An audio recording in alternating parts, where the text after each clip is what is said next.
So I was looking at the sun the other day, trying to figure out how to make a good lens flare. And after a few hours, I just couldn't figure out how to do it. So I hit up Steve at Animatable, creator of Limber and Bendio and Pen Pal, and told him my problem, and he made Toon Flare, the best cartoon lens flare script for After Effects.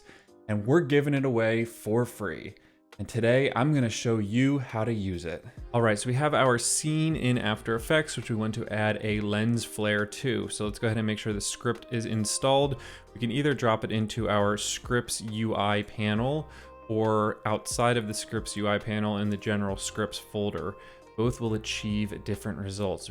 Either way is fine. If you drop it in the scripts UI panel, it will create a little window when you run the script. If you drop it outside, you can just run it simply by pressing the button.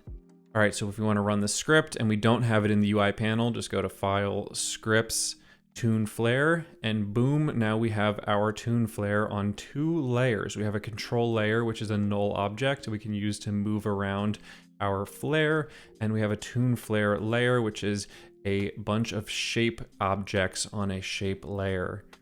If you click on the Toon Flare shape layer, we have a bunch of controls here. We can change the target control layer from our null object to anything else in our composition, like the taxi. And now it will move along with the taxi.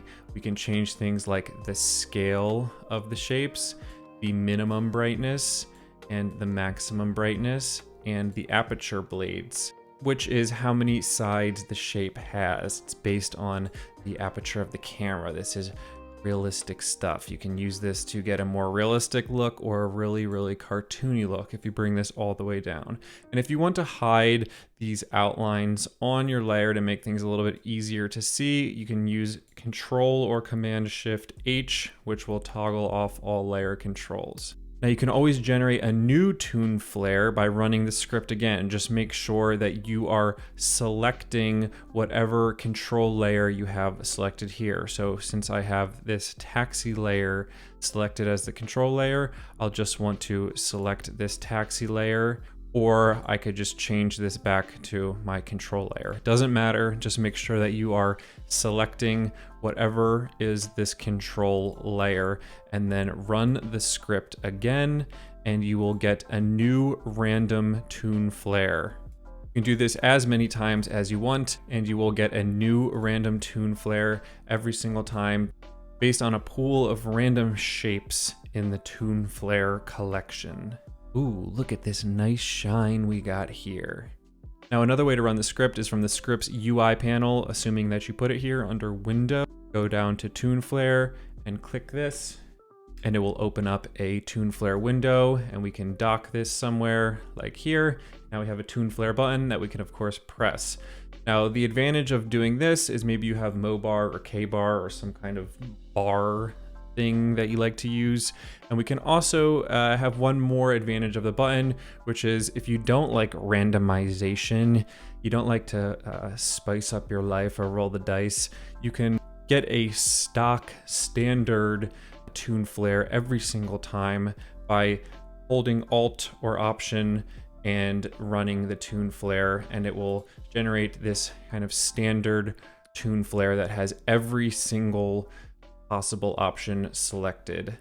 If you click on the Toon Flare shape layer here and you drop down the contents, we can edit these shapes. So you could turn some of them on and off, and we could open up the transform properties here. We could scale things up. We could lower the opacity. We could skew them a bit. You could really do whatever you want. They are just shape layers after all, behaving like shape layers. And since this is a shape layer, you know, we can add any kind of standard effect to this. We could change the blending mode. Maybe we want to make this difference. That looks weird. We can make this screen, and we could add in some kind of color effects, maybe a color balance HLS, and turn this into a green or pink lens flare, and make it really stylized. After all, we're using a cartoon lens flare for a reason. We are not trying to make this realistic. We are like the cartoon version of J.J. Abrams. So stylize it up, make it look cool, and interesting. You can even see how the shapes respond to where they are positioned on the composition.